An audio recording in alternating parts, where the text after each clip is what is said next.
Greetings, everyone. This is Rock and Roll Spot Connection with the Weekly Comic Book Roundup. We're at the end of the road here with our last video for the roundup, so let's get started.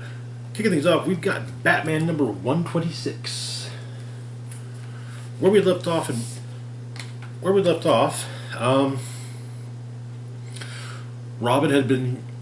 Tim Drake had been shot during at the Iceberg Lounge. And the Penguin had apparently had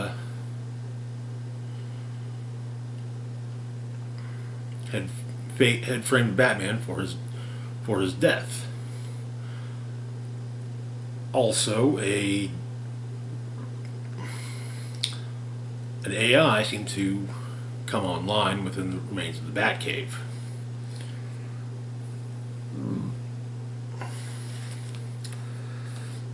And so, we open. Bruce comes upon Tim, about to go out on patrol, but Bruce is his usual excellent father figure to Tim. He does. He's trying to convince Tim to not go out of patrol because he's probably not healed yet. But yeah, what he says, yeah, let's just say that Bruce Wayne could probably stand to read a few parenting books, and by a few I mean practically all of them. But stated that with the death of Cobblepot, it just created a void where lower level thugs going to get the chance to rise up, meeting more enemies, but something's behind it. The robot that came online, the AI that came online in the Batcave, has found the garage, and so Batman fights it. Manages to get it out of the garage and into town, where their fight continues.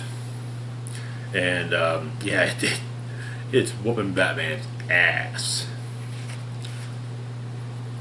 until two of the Batgirls show up, Stephanie and Cass, followed by Robin, Tim, and Nightwing.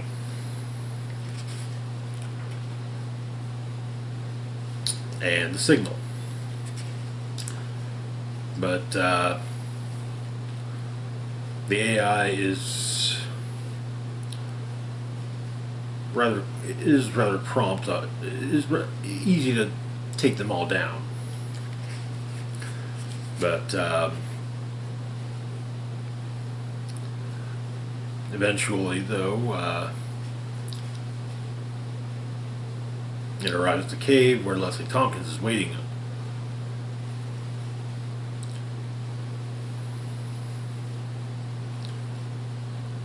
On him. But Tim gets Bruce back to the cave, and Bruce reflects on some parts of his past. Meanwhile, Oracle's comms appear to be down, and Batman steps out of one of the hidden recesses of the cave as the Batman of Zeranar, complete with the costume. That is where our A story is. Our B story, Two Birds, One Throne, the reading of Penguin's will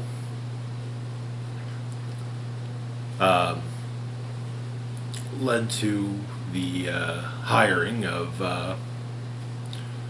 Catwoman to find his heirs, whom his fortune is to be dispersed amongst. Apparently, all she's found are dead ends and equally dead bodies.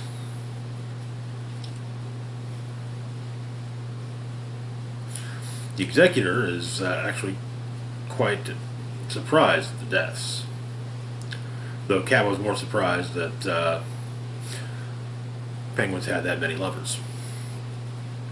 Catwoman arrives, and the Ethan Cobblepot, the only kid that the Penguin recognized, is under attack by a masked assailant. Blue protection even. But his assailant knocks Ethan out, and Ethan hits his head on a desk. The executor however, explains that while Ethan is still alive, his vegetative state negates him from being considered according to Mr. Cobblepot's wishes.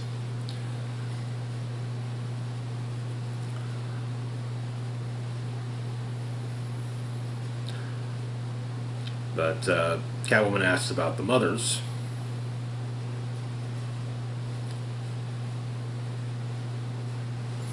Maybe see about dispersing the money amongst them.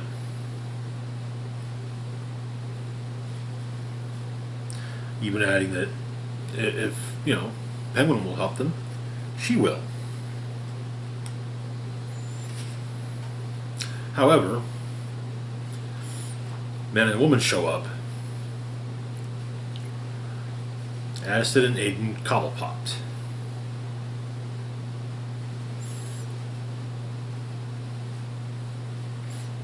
Having brought DNA evidence to prove that they are relatives of penguins.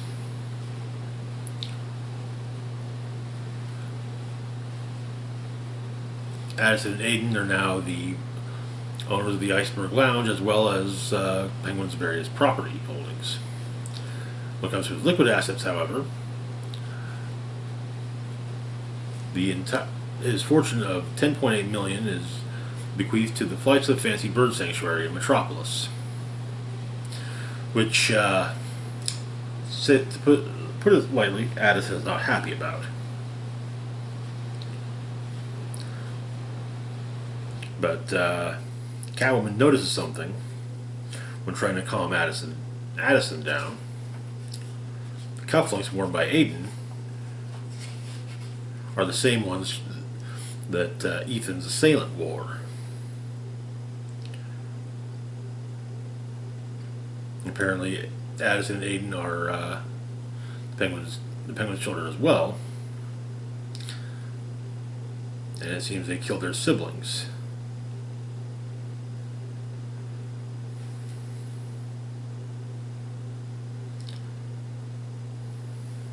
But the money's been sent to Selena. The money that the executor paid Selena's in her account. And apparently, however, Selena wants another address from the executor. And he also states that he will contact the mother to see if they're willing to be contacted by Selena. That is where the issue ends.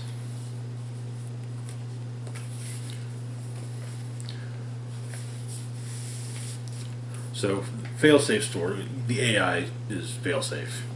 Simply put, Batman did an Ultron. Oops. We all have our Ultron moments, right? We all do something like that. Anyway, moving on to our next book, we've got Harley Quinn number 18. Now, Harley Quinn is going weekly this month. There will be 4 issues as well as an annual to wrap up the month, all in celebration of Harley's 30th anniversary. Also, in celebration, each of the issues, as well as the annual, will have an homage variant cover. Usually, each of them a reimagining of a classic Batman cover, but with Harley on it. And yes, I will be getting each of them. So, where we left off, Harley had apparently defeated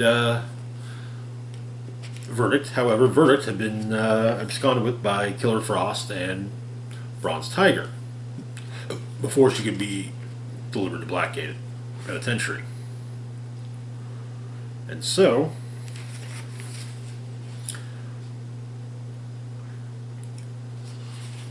Harley's undergoing training with Killer Frost and Bronze Tiger.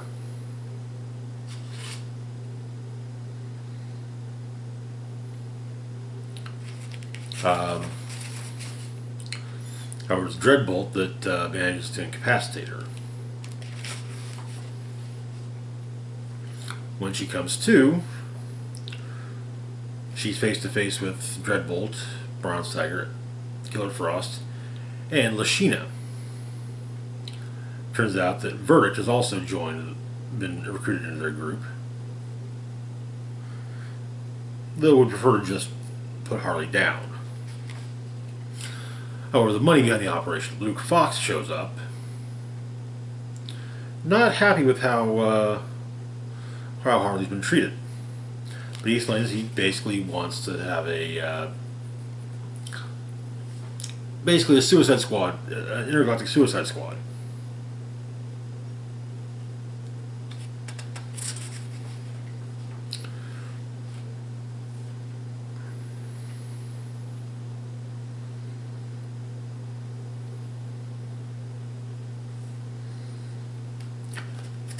But she joins them on one condition.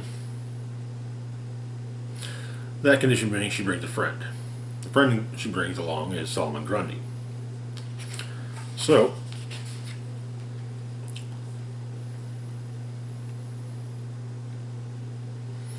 they're all in spacesuits.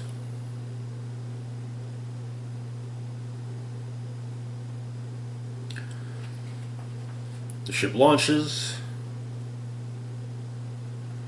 But apparently there is an issue. They're being targeted by a missile. And that is where the issue ends. There were also fun little factoids about each of the members. Lashina really likes whips, and not in a fun way. Though I imagine that it's probably not entirely accurate.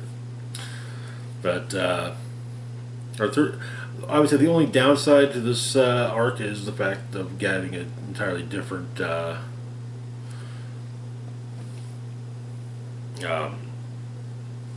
team. I've gotten used to Riley Rossmo's work on Harley. Perhaps he's doing the annual. We'll see. Anyway, moving on to our next book, we've got Poison Ivy number 3. Where we left off, Ivy was continuing her,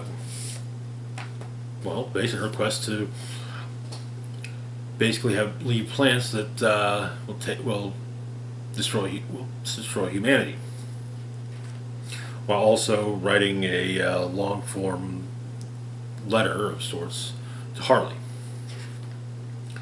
We open with Ivy having a dream of Harley,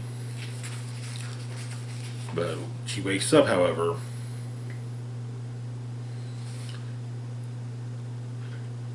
and apparently the spores are spreading through her body. It's explained that the healing power is the only reason that they haven't killed her yet. But she's just holding back the inevitable. So she takes a razor to the various the plant growths, helps her fit in.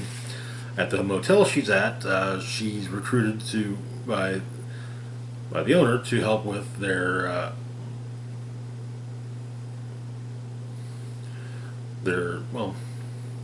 a garden of sorts that the owner would like to cultivate.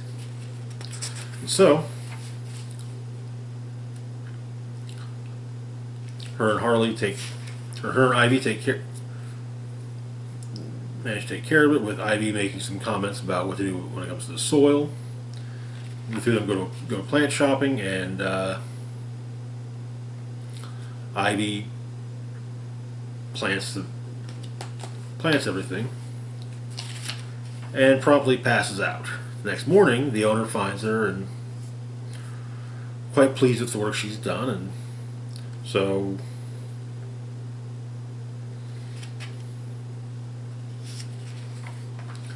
back in her room, Ivy's attacked by a plant monster. though even she's not sure if if she was or not. It starts to wonder if maybe her mind is going because of the spores. Checks out and moves on. The next morning in Idaho, she responds to a job posting. Though when she arrives, she's told that the employee efficiency expert she's going to meet with is a real monster.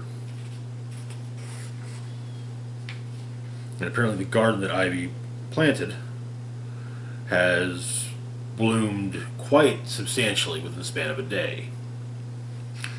And that is where the issue ends. I'm really enjoying the Ivy series, and I like the fact that the narration is basically done as Ivy keeping a record of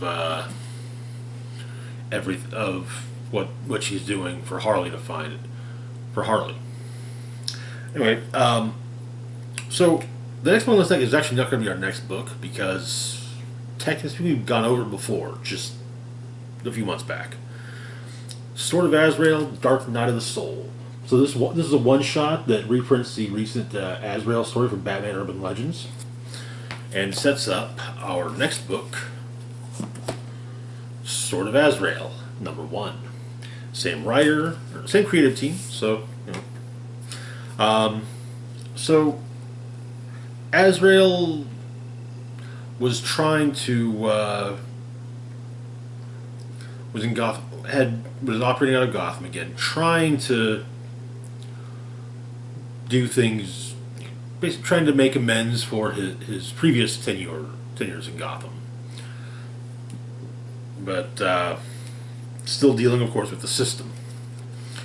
Since that time, he's gone to an island in the Aegean Sea, where the only structure is a monastery. He's there learning. He remembers the stories of the saints, namely their ends. Down below, a woman's being attacked at the dock of the monastery, apparently by a fisherman. Azrael steps in, and the system tries to take over, but Jean-Paul does what he can to keep it at bay.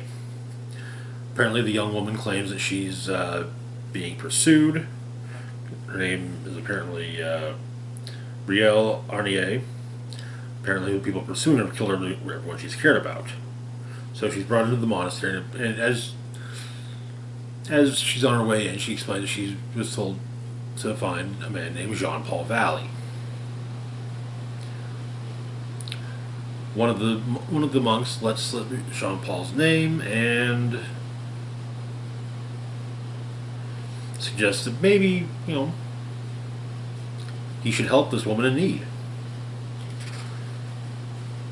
He's given him one of the first autobiographies in the English language to read.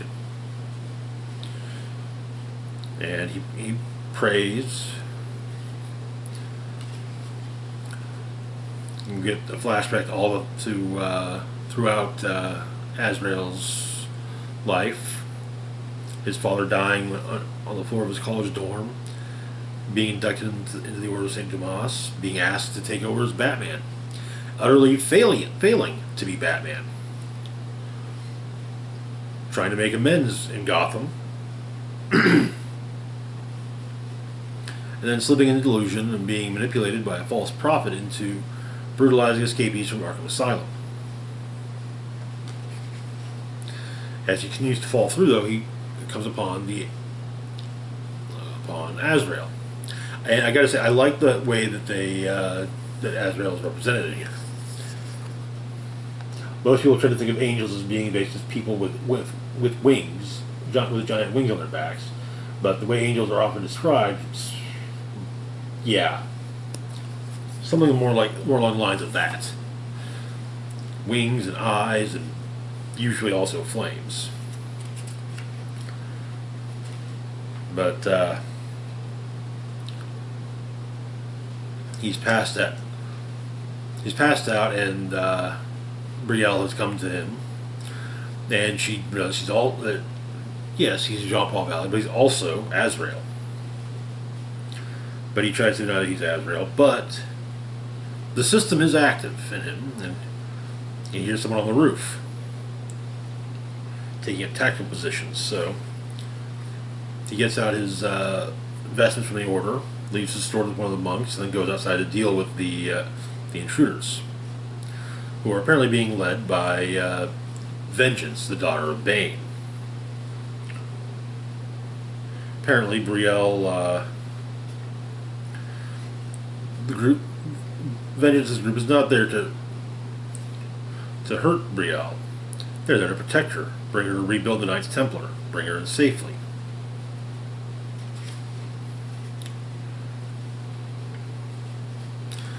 But Brielle takes the sword, it ignites, and it looks like she's about to go after the basically slaughter the monks. And that is where the issue ends. Interesting start to things. I do appreciate the fact that DC putting out a one-shot to kind of as a catch-up piece. At least with one cohesive story in a single volume, as opposed to also having perhaps a truncated. Though I wouldn't mind an extra few pages to kind of explain what happened during the Arkham City miniseries. Anyway, moving on to our last book, we've got Batman: Killing Time #6, wrapping up the miniseries. Where we left off, the villain behind the entire plot was revealed to be Clock King, who was in possession of the Eye of the World. But apparently, he set the whole thing up.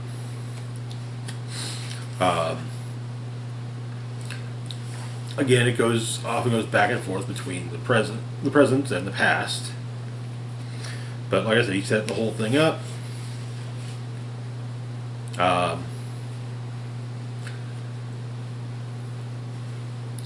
He also prevented a government agent from sniping Batman during the beginnings of the bloodbath at the park.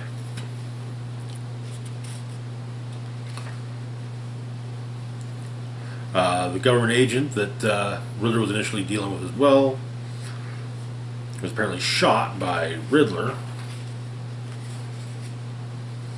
Catwoman fought the help while coming down from a helicopter which had a rather large bomb in it. Batman dumps his entire personal supply of knockout gas capsules over the park. So, in an effort to mitigate further indefinite deaths, mainly. But he manages to save a few, but not too many. 8 months after that,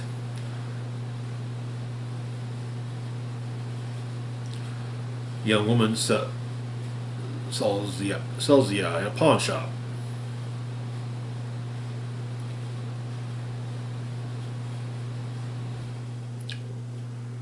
Buys the eye in a pawn shop. A month and a half earlier, Batman catches up with Clock King in Rome.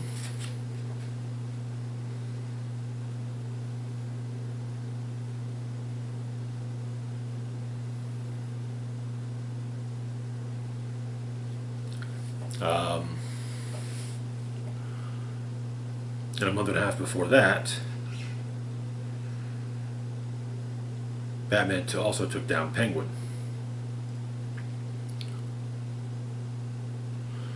We've also learned that Agent Espinosa survived. Brain injury has warped her linguistic capacity. Her words are limited to a specific and rather blue vocabulary, unable to offer explanation. So much so that some of her orderlies started referring to her as Agent, insert curse word here. But there is, Dr. there's one word she's to speak that falls outside her typical speak pattern. Batman.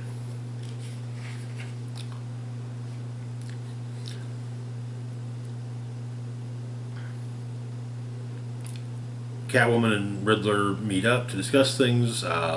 Batman crashes their meet because, well, yes, Riddler left him clues, like, an easy riddle, like, which even he says, an easy riddle. 2 ears, a tail, and shouldn't have kicked Riddler in the head.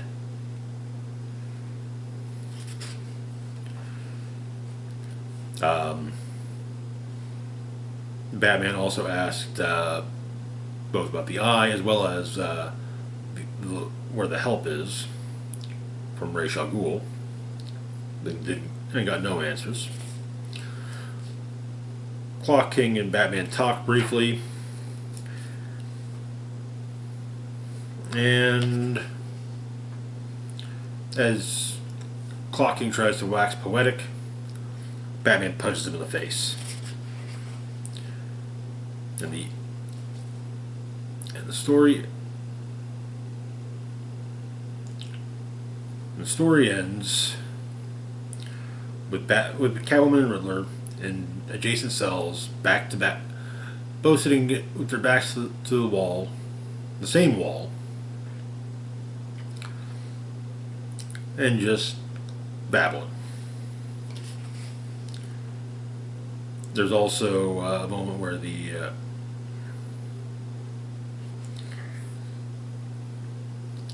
Clock King is on a plane, and the stewardess asked about the eye, which he simply says nothing, just something to help him pass the time. I really liked Killing Time. It was a fun story. To be fair, I'm kind of setting it as being part of the same timeline as Batman Catwoman. And I wouldn't mind seeing more stories kind of take place in that time frame. The time jumps were much less jarring, largely due to having a cohesive narration throughout. So, but otherwise, good miniseries. I dug it.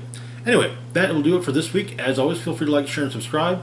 Links to my Facebook, Twitter, Patreon, and PayPal can be found in the description box down below. This is Rock and Roll Spock signing off, saying, live long and rock hard.